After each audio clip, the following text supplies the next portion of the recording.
Hello and welcome to Lynette's YouTube channel. I am Lynette Clement and I am reading from the July 2020 issue of the Love Exquisite Magazine. I am the creative director of the magazine and you can access the magazine on loveexquisite.com.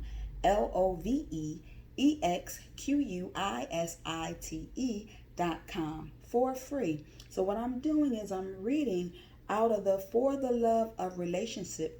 La la la la la. As you know, if you've been listening to them, these are unedited. So I'm going to go over that again. So I'm reading from the For the Love of Relationship section. I'm reading from the Love of Relationship section. In the Love Exquisite magazine, I'm reading the article written by myself, Lynette Clement, called Preferences. So here we go. In couples relationships, we all have personal preferences. Those preferences can vary from person to person. What one person might find attractive in a mate, another person might find attractive. Another person might not find attractive. I said it's unedited. Okay. I'll go back over that sentence again.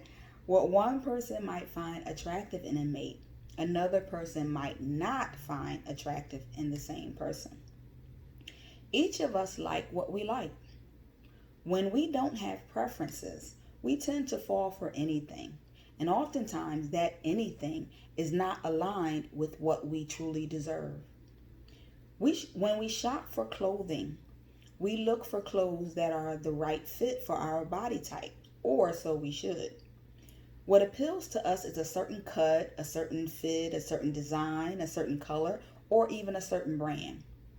When we shop for a new car, we look for a car that includes all the bells and whistles that we're looking for, down to the look of the tires, the frame, the body frame, and how the car is shaped, the design, the doors, whether it's a 4-door or 2-door, depending on our preferences.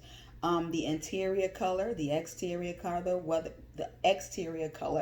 whether it has leather seating or cloth seating, the trunk space, if that is something that's important to you, the engine type, whether it's a stick shift or an automatic, the miles per gallon, like if it's good on gas, the car note payment, and if it's something that we could afford, the car insurance payment as well, or whether or not we can afford the maintenance, because it has to be something that we can afford to fix if repairs are needed. So those are preferences. When we shop for a house, we also have preferences. We look for a specific location in which we want to live and where we want to raise our children.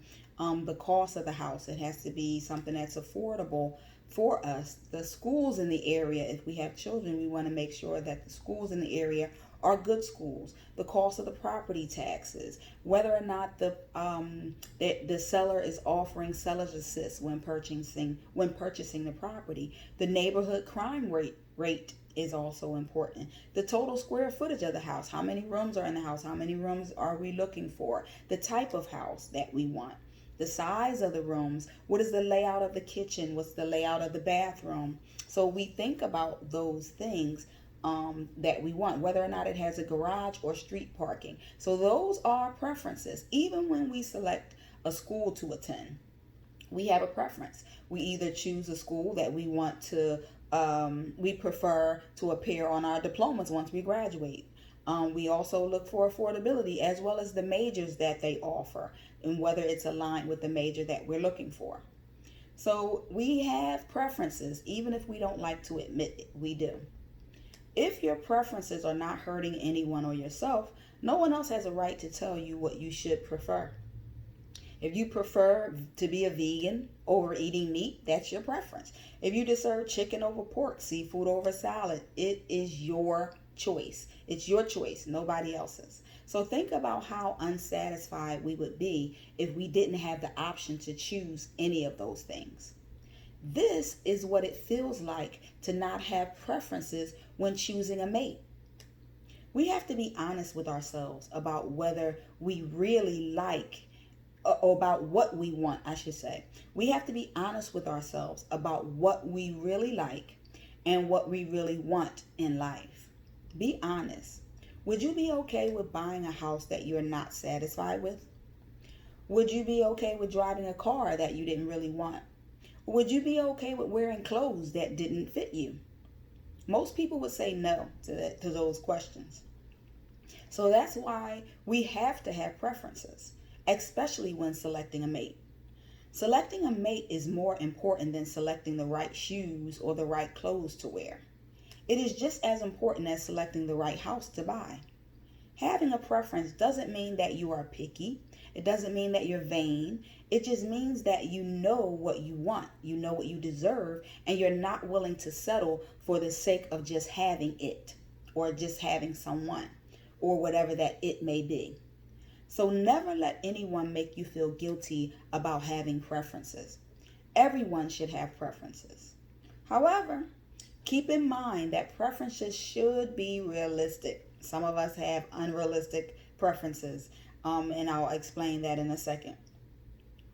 When it comes to selecting a mate, I believe that people should have what they want if they deserve it, and if the person that they are selecting chooses them as well. So if you have a preference and you like someone and you choose them, if they don't choose you, that's an unrealistic preference. It's, for example, well, I won't say there's several people that like me, but there's some people out there that like me that they don't fit within my preference. So it doesn't take away from the great person that you probably are. It's just that you're not what I'm looking for. So in order for me to be happy, content, and satisfied with the person that I'm with, they have to fit within my preference because I'm entitled to have my preference. It doesn't make me picky, doesn't make me vain. It's just that I know what I want and I know what I deserve. And I don't want anything less than either of those things. So it is so don't feel bad if it's you who if you're watching this now and it's you and you're saying, yeah, because I tried to talk to her and she's blah blah blah, whatever you may say.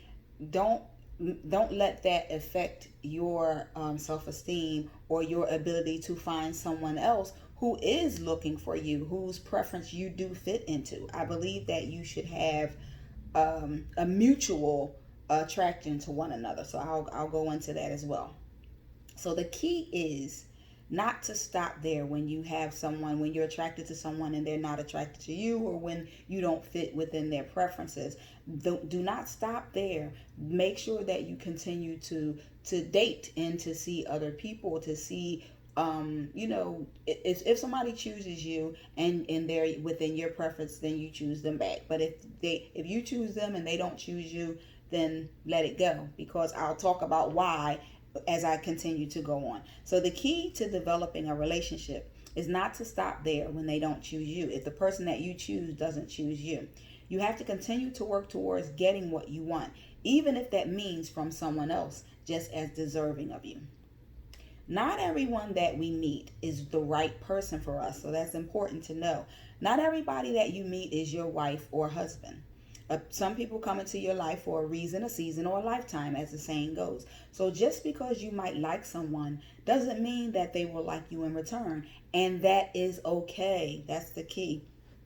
And just because you might like someone doesn't always mean that that person that you like is the right mate for you. So time will tell all of that, whether or not you two are compatible, because compatibility means absolutely a lot.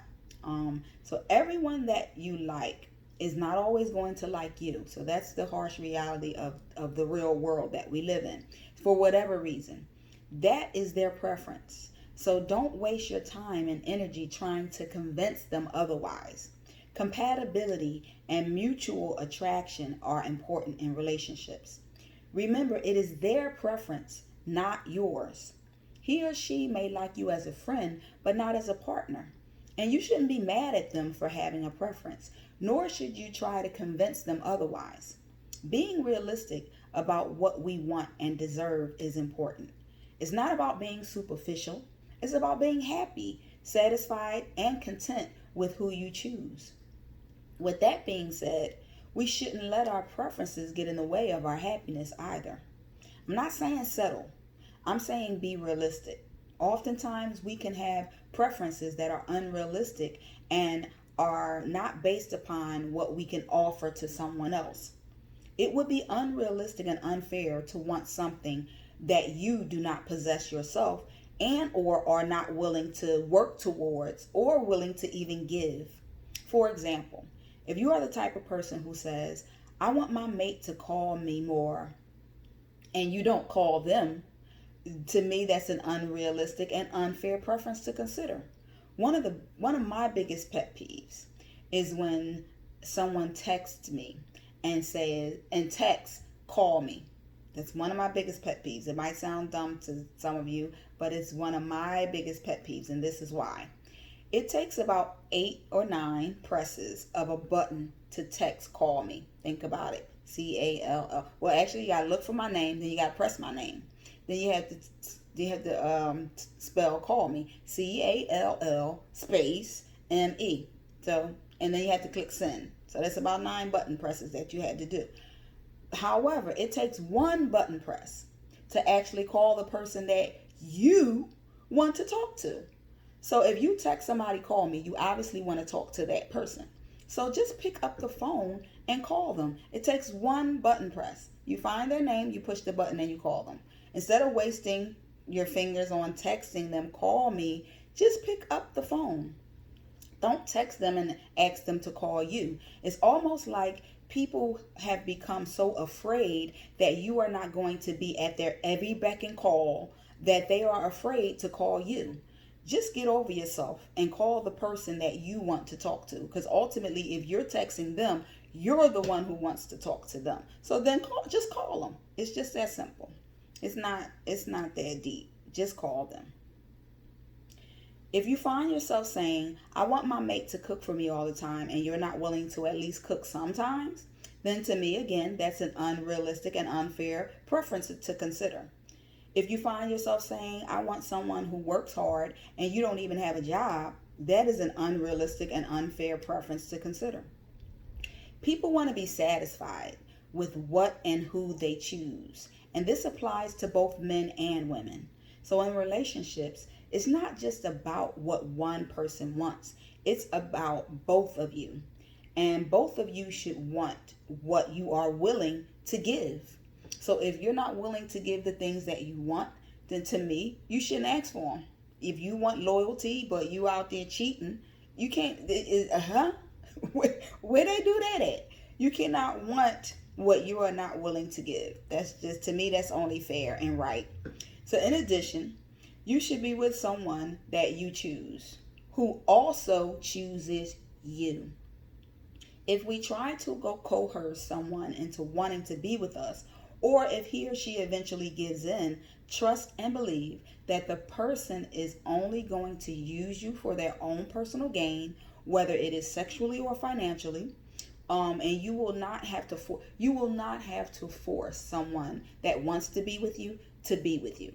You won't have to force them. You won't have to coerce them. You won't have to convince them. If they want to be with you, they will be with you. So if they're preventing you and not calling you and not responding to your calls or your text messages or whatever it is, you're showing up and they're brushing you off, then don't chase that person. That person is not the one for you. They're obviously looking for something else. Let them go find that someone else, and you go find your someone else. It's just that simple.